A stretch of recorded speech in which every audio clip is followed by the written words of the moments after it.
I entered a fake marriage out of necessity, but now I'm starting to fall in love with my wife and don't know how to deal with it. Posted by you/Spate. This is all a very complicated and sad situation. About 4 years ago, my wife and partner of 8 years passed away due to complications after the birth of our second son. I was deployed at the time and completely devastated. After flying home, I felt that nothing would ever make me happy again. My sons are great, now 6 and 4, but overwhelming, so I asked a sister of one of my Marine buddies, Cass, to help out. She had been friends with my wife, but not close friends, and she agreed in exchange for a place to stay. At the time, Cass was only 20 years old and in quite a bit of debt due to her extremely abusive ex-boyfriend, whom she had finally left about 3 months earlier. During the first few weeks of her helping out with the boys, she asked to borrow money to see a doctor due to shaking hands. She had no insurance. I happily obliged. She was an angel, doing all the cooking and cleaning and keeping my young family together. It turned out that she had developed some sort of neurological disorder, probably brought on by repeated abuse. At the time, it seemed simple. I had good insurance, she needed healthcare, I never thought I'd be able to move on from my wife, and she was afraid of intimacy. I agreed that I would marry her but keep our relationship platonic. She promised not to burden me with her debt, and we had a prenuptial agreement and all. I know that this is fraud of the government, hence the throwaway, but we were both so damaged and needed somebody, even if not intimately. The past 3 years have been about as good as expected, if not better. Cass is great, better than great. She keeps the house spotless, has food ready every night when I get home, and has been working overnights as a baker and has almost paid off her debt. Her condition has improved greatly as well, thanks to the excellent medical care she received. With the boys, she is a saint. She tells them about their mother, shows them pictures, takes them places for fun, and even taught them how to read. Of course, the 6-year-old just finished kindergarten, but my 4-year-old is going to be the smartest kid in his class next year. Sometimes, the 4-year-old calls her mommy, but she shushes him and reminds him her name is Cass and that mommy is the angel whose picture is above the fireplace. Once her debt is fully paid off, the kids are in school, and she saves up a bit of money. She plans to go into a nursing program. Our relationship is still platonic but very caring. I've cried on her shoulder more times than I can count, and she's done the same. One night, I was very stressed out and yelled at her about something pretty inconsequential. She had taken my sons to see Santa without me. She, of course, became quite frightened, but we worked it out, and I even offered to pay for her to see a counselor. She didn't. That was 2 years ago, and while we've had minor fights since then, we've been able to work through them. She seems to understand me whenever I'm hurt, upset, or angry, and she's calming in a way that I can't explain. The problem, Reddit, is that I think I might be falling for her. I've been noticing little things, her scent, her smile, her laugh. The way she smiles with her eyes when she sees me, how much my boys love her. Not to mention that she's gorgeous, hardworking, and one of the strongest people I've ever encountered. A few nights ago, I almost kissed her after we had put the boys to bed, and her hugs goodbye have started lasting a little bit longer. The other day, she was taking a nap in my bed, she was washing her sheets, and I wanted to join her. Not to have sex with her, just to lay with her, hold her, and kiss her. I don't know what to do or how to even bring this up. It's been 4 years since my wife died. I can only think of a quote from A Song of Ice and Fire in which a character says, "When the sun has set, no candle can replace it," meaning that since his true love has died, nobody could replace her. That's how I used to feel, but there have been days when my thoughts are occupied with Cass, and I haven't even thought about my wife. I feel bad about it, and I still miss her, but I never thought I'd be able to move on. I feel guilty and disloyal. At the same time, I want her, not just sexually or physically, but romantically. I want to be intimate with her, not just as friends. I don't know how to bring it up. I don't want to scare her or make her uncomfortable, but this is becoming more difficult than I could have ever imagined. I was thinking about asking her to get dinner, just the two of us, and bringing it up. But what if she refuses? How can I gauge her interest? If it means anything, the other day she was having a hard time with the boys. They were restless and out of hand, so I brought her home some of her favorite flowers. She was extremely giddy, gave me another lingering hug, and even gave me a quick kiss on the lips. I was taken aback, but she pranced around, finishing dinner and putting the flowers in a vase. What does this mean? Edit. Screw it. It's been an hour on here, and you've convinced me to tell her. I've called her favorite fancy restaurant and made a reservation. Her brother agreed to babysit and let her/me stay at his place tonight if she isn't into it or feels uncomfortable. She paid off her debt this morning. Apparently, she just texted me a picture of the check, and next week is our 3-year anniversary, so that's the prelude. I'm going to tell her at dessert. I'm nervous as hell. Update 1 day later. Last night was hectic at first. Our younger son ate what he called a giant fuzzy spider, and Cass wanted to take him to the hospital, even though he was fine. Her brother, we'll call him Joe, told her he'd take care of it and basically forced her out of the house to celebrate getting out of debt. She really didn't seem like she wanted to go. At all. I was getting nervous. We got to the restaurant pretty early, but luckily, they had a table. She ordered wine, which was odd because she hasn't drunk much since breaking up with her ex, but I figured it was a time to celebrate. We made small talk for a while, but it felt forced, and I knew I had to tell her soon. Before the entrees even came, I said I had something to talk to her about. She didn't smile and told me, "I know." Joe told me. My goddamn heart almost stopped. That prick. I hurriedly told her I was so sorry, that I didn't want her to find out that way, and I had wanted to tell her myself. She shook her head, frowned, and said it was okay. She just wanted me to be happy and said I deserved it. I told her I didn't want to stress her out or make her uncomfortable, but I needed to tell her and see how she felt, and that it was completely up to her.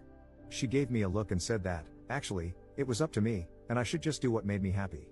She mentioned she was probably going to move out after her program ended and promised to stay out of the way until then. That's when I realized something was off and asked what the hell Joe had told her. She said he told her I wanted to take her out to dinner to tell her I'd started developing feelings for a girl and wanted to ask her permission to ask this girl out. It was then I realized Joe had set me up for the most climactic pickup line ever to exist. Our entrees came, I had shrimp and pesto gnocchi, and she had crab legs, for you detail lovers, and I explained that, yes, I'd started developing feelings for a girl, I just didn't want it to mess up what we had. She said it wouldn't mess anything up, that she still loved the boys, and that she'd take care of them in the house. I then explained that I wasn't going to ask the girl on a date, though, and she asked incredulously why not. Then I dropped the smoothest line I've ever dropped, because I'm already on a date with her. Right? Thanks, Joe. He must have known about the movie I had planned and really wanted that line. She gave me this look, the same one she gives my sons when they say things like, "I'm going to the mall by myself," or "I have a girlfriend named Tammy." Then she looked away, smiled, shook her head, and asked, "Really?" I nodded and told her I cared about her more than anybody else alive, other than my sons, that I loved our family, and that I'd fallen in love with her. She took a drink of wine, rolled her eyes, and said, "About freaking time, Alex." I'll never forget what happened next. Maybe it was a faux pas, but I leaned across the table and kissed her, spilling her wine. But neither of us cared, and we kissed for about a minute before she told me to get off her before her crab legs got cold. She was joking, but not, you'd have to know her. After leaving the restaurant, we got ice cream, sat around, and kissed some more before heading home. Joe was sitting on our couch watching one of those VH1 dating shows with a crap-eating grin on his face. Cass ran in, screaming at him that he ruined everything and that she was going to have to move in with mom now. We let him believe it for about 5 seconds before bursting into laughter. He shook my hand, told me the boys were sleeping, and left. I picked Cass up, kissed her, and carried her to my room, where we, well, made out for like 2 hours and snuggled the hell out of each other. She isn't ready for anything else but emphasized yet. I'll give her all the time in the world. At one point, the youngest came in because of a nightmare and brought his dog, a golden retriever puppy, claiming the doggy was scared. So, of course, we let him in. I woke up early to make everyone breakfast, and, of course, deliver it, and am about to go kiss my wife goodbye before asking my boss for the second half of the day off to spend more time with her while the boys are at school and preschool. Sorry I haven't replied to everything, I was a little busy, but thank you all for the support. Second update 2 months later. Hey everybody. I hope your workday is going well. My day has been crazy, but everything has been going wonderfully lately. It was somewhat strange at first explaining it to our friends and family, but most of them had already caught on, including my sons, who act as if nothing has changed. I'm pretty sure the little buggers knew the entire time. Anyway, last night I came home, and Cass was out of it. Dinner was burnt, which is no big deal, I can't cook well either, but it's out of character, and she was drinking lightly, only 1 or 2 glasses of wine. I asked her what was wrong, obviously concerned, and she told me that her ex-boyfriend, 30M, got parole last week. I was flabbergasted, as she should have been able to testify at his parole hearing, I believe. Apparently, the crime for which he was incarcerated was unrelated to the abuse, which I had always assumed was the reason, but Cass had been one, assured it would put him away for at least a decade, and 2, far too afraid to testify against him or press charges. Apparently, he'd been arrested for this felony, and while he was being held, he asked her to post bail. Instead, she asked my first wife for help moving out and moving on. I don't know what to do. I don't think we have any legal way to put him back in prison. She knows she should have gone to the police and feels guilt-ridden and upset about it now. I know she's going to be safe because if he tries to contact her, I'll take legal action to ensure he doesn't come near her. I've taken off work today, but I've promised that even when I go back, I'll have my buddies stopping by throughout the day. But I don't know how to make her feel safe. I've contacted my lawyer about filing a restraining order, and he said it shouldn't be too hard, but she's a mess. I just don't know how to make her believe that she's safe. I doubt this piece of crap will come around, but I know what I'll do if he tries. Third update 1 year 3 months later. Hey Reddit. First of all, I'd like to apologize for not keeping you guys updated. I've honestly just been pretty occupied with life lately. Last night, I had trouble sleeping. I was browsing the internet when an article about Reddit popped up, And I thought, I wonder how those nice people are doing. Then I signed in and realized that a lot of you really care about how my life is going with Cass. The answer is, pretty well now. Things got tough for a while when her ex was released from prison last year, though. She was so afraid that he'd contact her. Until he did. I remember that night like it was 5 minutes ago. Somebody rang our doorbell, and the oldest son answered. He asked for Cass. She told the boys to go upstairs, gave me a look, and I knew. But she didn't look scared. The crapstain apologized, begged for forgiveness, and asked for a second chance. She was so brave. I wanted to kill him, but she told him no and asked him to leave. He did, and he tried to contact her a few more times before we got an order of protection against him. Last I heard, he moved upstate to live with his dad or something. Around this time, her brother Joe also got into a really bad car accident and ended up having to move in with us for a while. He's a great guy and one of my best friends, so we didn't mind, but it was a stressful time. About 7 months ago, we finally, consummated our marriage, I guess you could say. The boys are doing great and are really happy. Cass got a pretty good job, although I think she's working too much overtime, and loves it. We're expecting our first child in February and couldn't be more excited. You could say that life is pretty good. Fourth update 7 months later. It's a girl. Sorry for not updating, it was a pretty rough pregnancy, and Cass has put her foot down about wanting more. I guess 3 is enough, but everything turned out great. Little Therese was 21 inches and 9 pounds at birth, and as bald as I am. She's way easier than the boys were, she hardly ever cries and is the most photogenic baby ever. Our youngest son is completely smitten and always tries to help, it's less cute than you'd think. Joe is also doing okay. His back is still bothering him, but he's dating a girl who actually went to my high school, 2 years younger than me, though. He's pretty happy with her, and we're all very happy for him. Other than new fatherhood, not much to update. I'm home watching the baby today while Cass is out, so I should be around for a while. Fifth update 9 years 9 months later. Hey guys, it's definitely been a minute. I ended up making another account a few years ago to follow things I'm interested in. Don't get me wrong, everyone was nice enough, but I kind of just wanted to start over with an account where nobody could easily find my life story, lol. I'd see this account pop up every few years and always think about updating, but there was either nothing huge to update anyone on, or I just wanted to step away from it, I guess. Sometimes it felt like my life was being overshadowed by this great love story that everyone thought represented every moment of my life. Then they made a movie, and no, I wasn't involved, didn't see it, and I'm not going to. I guess the happy updates are that we did end up having another baby, unplanned, but we love him so much. I had kind of put off getting a vasectomy but took care of that right after. Cass finished school and has a great job where she's moved up a lot, actually. I got out of the military and have been working a civilian job. Our dog passed 3 years ago, but we got another puppy a few months ago. The older boys are doing great in high school and sports, they both made varsity their freshman year and are so kind. Our younger two are also doing great, happy and healthy. I got a new job during COVID and love it. Her condition continued to improve and is now completely managed with therapy and medication. The bad updates, I'll start with the worst one, which is that Cass's brother passed away 4 years ago. He got into some trouble about a decade ago and never really got himself back together. We were both devastated. It felt like everything went gray in our lives, and we were struggling to stay afloat emotionally, if that makes sense. I threw myself into work and one of my hobbies, and she became severely depressed, even quitting her own hobby to focus on work and the kids. After a while, we were basically just roommates raising kids together. I don't know. Hindsight is 20/20, and I think we just didn't focus on each other because we were too focused on ourselves. About 7 months ago, I asked for a separation and moved out.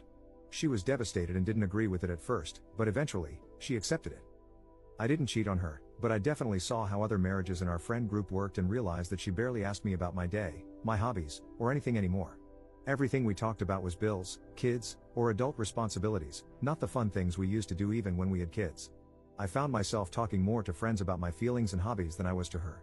One of those friends was a woman, but it was just talking, nothing physical. Even looking back, I don't think it rose to the level of an emotional affair, but I also know I was more excited to talk to this woman at one point than I was to Cass. I know all marriages have mountains and valleys, but this valley felt endless. I reasoned that we'd had a great almost 15 years, and nobody could take that away from us, but we deserve to be happy. I've dated a little here and there, but nothing serious. My 2 older boys stopped talking to me when we separated and wouldn't come over. I know Cass has tried to encourage them to visit, but they're stubborn. I think they blame me. She says she hasn't told them anything, but I don't know. The younger ones were coming over every other weekend and whenever I asked them to. Around September, I realized I'd made a huge mistake. Unfortunately, around that same time, I found out she'd started seeing someone else, a woman she used to work with. I felt like I'd completely ruined my life and went to a dark place. I was drinking a lot, both alone and at bars when I didn't have my kids. There were a few incidents where we fought, really fought. Sometimes she wouldn't let me talk to the kids, saying she knew I'd been drinking, which hadn't been an issue when we were together. I got mad and said some things I now regret. I quit drinking around the holidays, about a week before Christmas. It was hard with all the parties, but I'm glad I did. Since then, I've been asking for more time with the kids and trying to reach out to my older two. Now, my younger kids come over almost half the time, and my second oldest sometimes joins them. The oldest was nice to me when I came over for the holidays, but he doesn't answer my calls or texts. The kids and I are all in individual therapy. I'm not sure where to go from here. I asked Cass if she wanted me to take the kids for Valentine's Day, but she said she didn't have plans. She ended things with her girlfriend a few weeks ago. I kind of joked that we could hang out since we'd both be alone, but I don't think she realized I was serious. I was, and still am. I can see things more clearly now that I've been sober for a month. Not 100%, but I know I wasn't a full-blown alcoholic. Still, binge drinking is just as bad. I'll have 1 or 2 beers socially now, but no more, and I never drink alone. There's no alcohol in my apartment. The reason I don't know where to go from here is that she's so happy right now. She looks happier and seems happier than she was when we were together. Even though she and her girlfriend broke up, she's happy. I wonder if I was holding her down. A few months ago, she told me she wasn't interested in divorcing, or at least, she wasn't going to file. She said she'd appreciate a heads up if I did because she'd want to work with me. I don't want to get divorced. I don't want to be separated. I don't want to live in this stupid apartment anymore without my kids or my wife. I don't think it's an easy fix where I can just take her out to dinner and tell her how I feel. I've thought about asking her to join a therapy session with me, or even suggesting couples counseling, but every time I want to ask, I hesitate. I guess I'm afraid of her saying no. Now that she's single and I'm sober, I think she'd be more likely to say yes, but if she doesn't, I'd be crushed.